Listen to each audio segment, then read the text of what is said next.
WorldStar! Whatever happened to WorldStarHipHop? That used to be top tier. Don't get me wrong, my tastes have changed over time because I'm not really into the violent videos as much as I used to be. There was a time where you couldn't go online without something from WorldStarHipHop being incorporated into your day. Like, there was a time when hearing WorldStar shouted out in the streets meant something of significance was happening. It was maybe somebody was fighting, maybe somebody was getting hurt, maybe it was just an argument. Who knew what it was? And back then we were just so like entrenched in drama, dripping in the drama, and we had to have it. WorldStarHipHop was founded in 2005 by Lee Q.O. Dent, basically making a urban version of YouTube. I mean, it came about just like, you know what I mean, seeing the space with YouTube, you know what I mean, the success of YouTube back then when they got signed with Google, and I noticed that everything's gonna be going towards videos, you know what I'm saying, because I was one of the first cats to do a mixtape sites in 01. And then I was like, yo, this, it's too saturated right now. Let me go ahead and think of the next curve. Videos that still exist in the world aren't really allowed in a lot of places. On January 23rd, 2017, Lee Q.O. Dent died from cardiovascular problems due to plaque buildup in his heart. He had a stent from what I hear, so he probably should have handled that. That's neither here nor there. He was an entrepreneur, came on the Breakfast Club a few times. He got a lot of stuff done. He definitely provided us some culture back in the early 2000s, as they call it. At a point in 2011, WorldStarHipHop averaged 1.2 million users per day. I'm sure YouTube greatly exceeds that, but those are pushing pretty good numbers. WorldStar brought us classic videos like the Sharkeisha jump off, a lot of good sayings, intense moments that we had not seen before. In the hood, you see a lot of fights, but there's a lot that you miss. Backyard fights and people slapping and shit out of other people at gas stations. All types of craziness. And it also helped launch the careers of prominent rappers like Chief Keef and former prominent rappers like Lil B. Riff Raff is also something that came out of WorldStar. I'm not really sure who Riff Raff is. Maybe I'll find a picture of the guy. Ultimately, you gotta respect the entrepreneurship of an individual who sees an existing platform and like, I could do that better. You know how long I've been waiting for this? WorldStar! Woo, I'm about to make a name for myself here. I don't think you guys walk away from this. You just make sure people know what happened here today. He did make a name for himself and leave a lasting legacy. The WorldStar chant is gonna forever be in the zeitgeist, in the lexicon of the American people. Pretty sure it crossed overseas. It wasn't just an American thing. We do dictate the culture in a lot of ways in a lot of places. But what I can say is there was definitely a rise in violence around that time. There's this thing called the bystander effect, where you see something happening and you do nothing because everybody thinks that someone else is gonna do something. So that bystander effect kind of leaves the person in danger still in danger. Oh. Yo, my bad, bro. Stepped on my shoes. Hey, yo, fuck him up. WorldStar. Yeah. You know that? Yeah, get him. Yo, hurt that man. Nah, bro, it's going down. Get my mean? I got you, bro. I got you. Why everybody gathering up, bro? These things was like 300. Bro, it's just a spot. Move. I was here first. You know I gotta show out. Yeah, I got good seats. So that bystander effect got turned into an observer's effect. Instead of just being bystanders, started pulling out their phones and became active observers. Now you're a documentarian. You're no longer actively trying to help nor hurt. You just want to document. But you don't want to document for any legal reasons. You want to document for clout. So it very much became a clout machine over time. There's a lot of situations that probably might not have played out the way that they would have had not people been screaming out WorldStar. There's times like, you're having an argument with a dude and then, someone starts screaming out WorldStar. You don't know what's about to happen next. You have no idea what's about to happen next. Is this dude gonna start going off? Is someone gonna hop out the crowd? Is some crazy shit gonna happen? When the WorldStar chant goes out, who knows what's gonna happen next? A chair's gonna fly, might lose an eye. I got to see a lot of people fight. And I gotta say,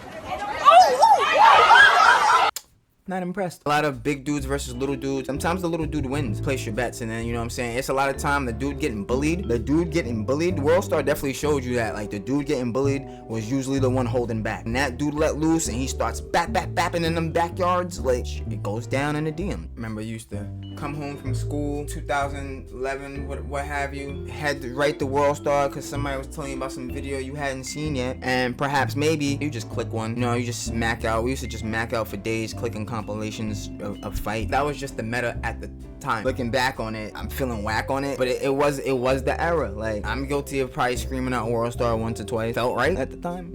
Imagine begging somebody for the footage of you just getting your ass whipped, like, please don't do it, bro. And he's just like, bro, this is easily 1 million hits. Like, you got whooped. And what are you gonna do? Beat that dude up? Because clearly you can't fight. So now the whole world's about to know. That's a tough one. That's a pickle. That's a bingo.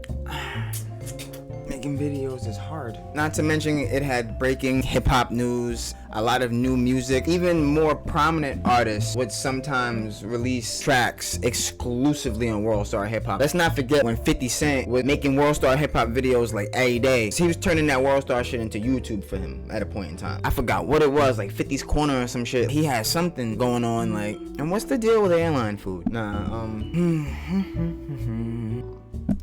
I think WorldStarHipHop started to fall off for a few reasons. One, I think as a group, we started to fall a little bit out of love with the shock value of watching somebody get knocked out. Yo, bro, you don't gotta sneak him like that.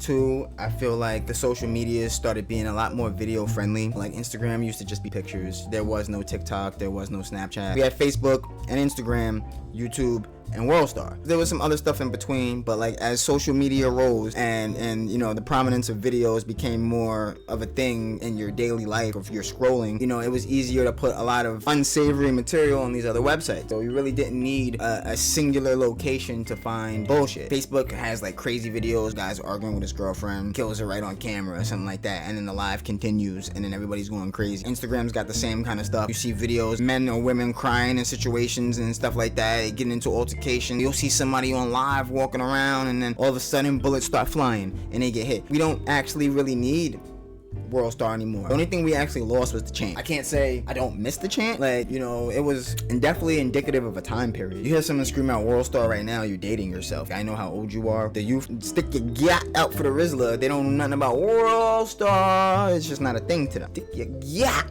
out for the Rizzler. Like I said, you gotta pay the Phantom tax. My son Phantom, bro, really got a fucking coined term after him. Like, Phantom not as popular as Kai, but Kai don't got the Phantom tax. Like, my son Phantom was running around basically playing Timeout. Timeout is a game where back in the day where if you had some food, if you purchased something from the store, you was with the homies, and they touched your food and they called timeout, you had to give them PC, which is like a piece. Like, you had to give them some of that. That was basically the game. Like, you know, you bought something, you knew better, that you had to call timeout on your own stuff, so no one could call timeout on your stuff. So, you know, basically Phantom took that concept and was running around in all the other people, all the other members of AMP's room, you know what I'm saying, just touching stuff like Phantom tax, taking some. Like, yo, bro, where did my stuff go? Phantom tax. And all the little kids, the young ones, they, you know, they fell in love with the Phantom tax. Like, ultimately, the so-called urban culture has just kind of spread out across the medias, and we no longer have to have it in a singular place. Like, they had us kind of segregated out here on the internet. I'm not for segregation. You know what I'm saying? That's kind of degradation, low-key. I mean, if you go to WorldStarHipHop today, they're still up and running. They're still putting out videos. There's still crazy shit happening. I don't know if you ever seen that video of the girl that got hit with the brick because she didn't want to talk to dude, and then her face was completely swelled up. That was crazy. It would have been on WorldStar years ago. Now, you know what I'm saying, we saw it on the social medias. That's okay. Ultimately, if you go there today, you're still gonna find the same stuff. You're gonna be able to find a lot of that old stuff too. If you want to hear the WorldStar chant, you're gonna have to go back a lot of years. You're gonna have to jump back like 10 Johns, because now all the videos, they still exist, things are still happening, but they're not connected to WorldStar as they are, which is a good thing, because again, people were generating violent content with the sole purpose of uploading it to WorldStar. I don't even know if WorldStar had means of paying you. I don't even know if there was any money connected to WorldStar. I can't say that there was. I'm pretty sure everything gets monetized at a time. You get a certain amount of views. But back then in like 2011, like, monetization game wasn't really as it is today. You know, there was a concept of like views equal dollars, but it wasn't really pipelined in a way where you could just understand how you're gonna get the dollars. And WorldStarHipHop isn't an organization like YouTube where they have a partner affiliate, That's all, folks. Partner affiliation program. So there's nothing that's gonna make me feel like there's a guaranteed amount of money I'm gonna make per video. So in a lot of cases, you could be putting yourself in harm's way recording these things. Not to mention the people in the video, if they didn't really, the example of the dude getting beat up earlier, like, you know, what's he gonna do? But what about the guy that won? Who said he wanted that exposure? Like, what are you gonna do to him? What happens if he tells you can't upload that? What happens if he tells you I went in on it? It's a very convoluted world. And, you know what I'm saying, we needed to kill that energy. We need to throw some water on that. So, you know, it's still going on, but it's just not glorified anymore. And I think that's the place where we ultimately want to be with the WorldStar. If you want to check out WorldStarHipHop, you could definitely do that if you want to. I wouldn't recommend the faint of heart. Check it out. And there's a lot of ass shaking on there too. It's not all violence. There's a lot of pretty women doing a lot of pretty women things. Have the good time if that's your good time. But me, I gotta end this fucking feed before somebody screams out WorldStar and I gotta fight. I gotta go.